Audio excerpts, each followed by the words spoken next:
I wish someone would have told me these dope tricks when I started, because I probably would have been a beast by now. So I would love to start these editing tricks right now, but you are sitting there wondering if this video is worth your time. So watch the clip and stick around if you want to. All right, let's go.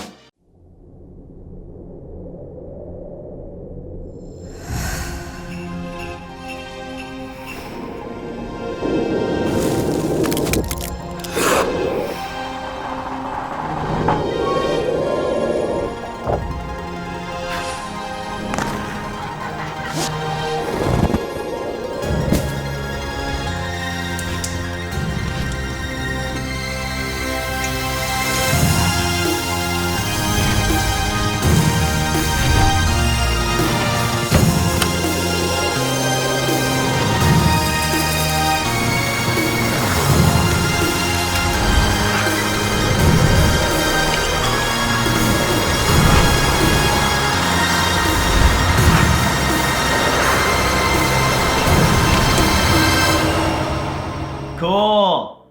You're still here. Appreciate it. First thing you gotta know is you don't need any extra plugins, no fancy third-party stuff, After Effects, none of that garbage. Number one, I only have one. Double or nothing? I only have one. Home Alone 3 reference? I don't even know why I try anymore. The first editing trick is what I would like to call video overlap. Pick two things that make sense with one another. Look at it, fire, fire. Wind blow to wind blow. Footwear to footwear. You see how all of these things just connect the clips in some type of way? It may go over some people's heads, but it works. Now imagine if we mismatched these things. Yeah, that no work, Maria. That's why that no work. My big fat Greek wedding reference. Gosh, I should give up. By the way, you guys make me feel really stupid every single. Number two, direction of the camera. You gotta choose things that are moving in the same direction that the camera is moving. Notice how the majority of shots are just going in the same direction, and the subject is in the same general place, so the camera is really just guiding you to where your eye should be looking. The snowball is thrown down and the camera goes down. Then it moves to the right, and then again to the right, and then again to the right, to the right. Everything you own in the box. It doesn't work, but if you switch it up, you have to say to the left, and to the left, to the left. See how it works? You gotta, and I have no idea where I was going with that. Just know that if you work with the direction of the camera and edit to the direction of the camera, it really shows your finesse as an editor and as a good filmmaker.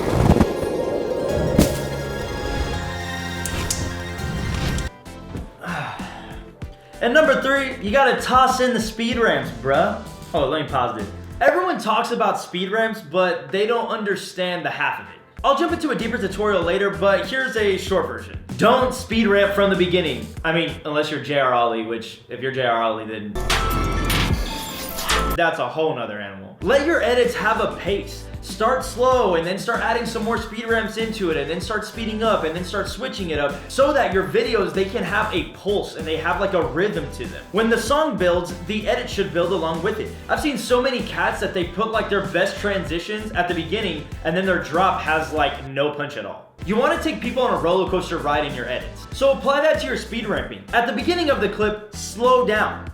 And then at the end of it, speed it up. And then on the next clip, speed the very beginning of that up again, and then slow it down, and then speed up again. You'll get something that looks like this.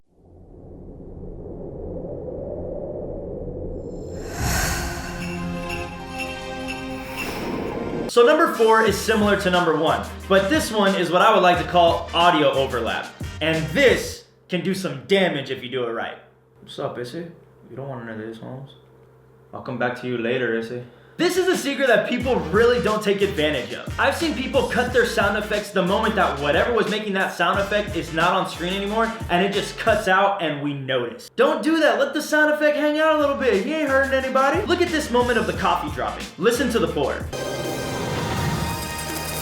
Notice how the clip is over, but the pouring continues just for a little bit longer.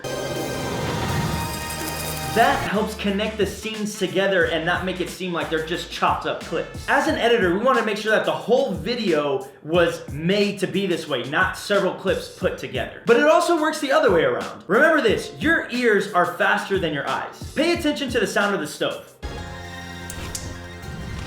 Do you see how you hear the starter before you actually see the clip? Remember this, if the audio can get to the viewer before the visuals can, they can connect the dots for themselves. That's what you want. You don't want to be holding people's hands throughout your video, right? Let them figure it out for themselves. All right, so let's get it in. All right, so you got your tricks, but this is where these edits can really flex. You gotta mix these things together. Let's mix 1 and 4, for example. Mixing the audio and video overlap at the same time. All right, man, this dude is getting smashed right now. Pause. See what I did there? Because I paused the game while saying, don't look at me, look at the tree. You see the little tree, and then you're hearing a door actually closing.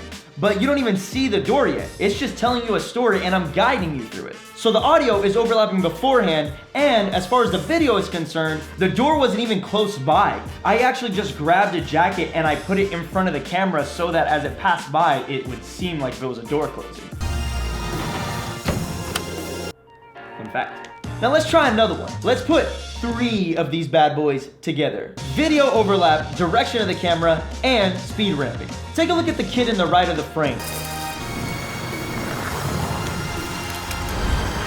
He starts to spin, and as soon as he starts spinning, the camera then moves with him, and then the rest of the scenes that start are all in a rotation. Mind blow. You see all these things that are moving in a circular motion, all because of the video that you saw, the kid is spinning, and then the direction of the camera moves, throwing a little speed ramping to just smooth out those edges. Got yourself a banger, baby. Banger after banger after banger. Sorry, got a little carried away. And finally, let's mix all 4 of these editing tricks together. Direction of the camera, your speed ramping, your audio, and your video overlapping. Woo! I'm getting excited just thinking about it. And as crazy as you might think it's going to be, it's actually probably the simplest clip in the entire sequence. It's right at the beginning.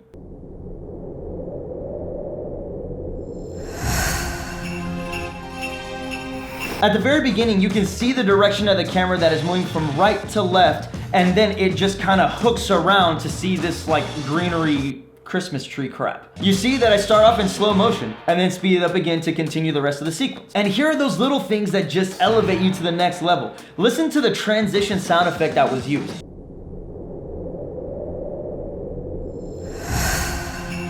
It's the exhale sound. And that is the same sound you hear when you're blowing onto a piece of glass to paint little pictures in the condensation, you know what I mean? Looking straight at the heart that is drawn in the glass and hearing that exhale sound really just connects this entire edit together, baby. All these things together can make you into a beast editor. Some people may not notice these things immediately, but it connects with somebody and makes people get lost into the experience on a subconscious level. Bars! I wish someone would have told me these dope tricks when I started, because I probably would have been a beast by now. But you don't have to wait. You know these editing tricks now. Go out there in your next film, your project, put that bad boy in there. Follow me on Instagram at KeepWorking. I want to see what you're working on. And you know what? If one of these helped you out, dude, hit the freaking like button. Don't be a chump bag. Okay, that's it. Catch you on the flip side. Bye.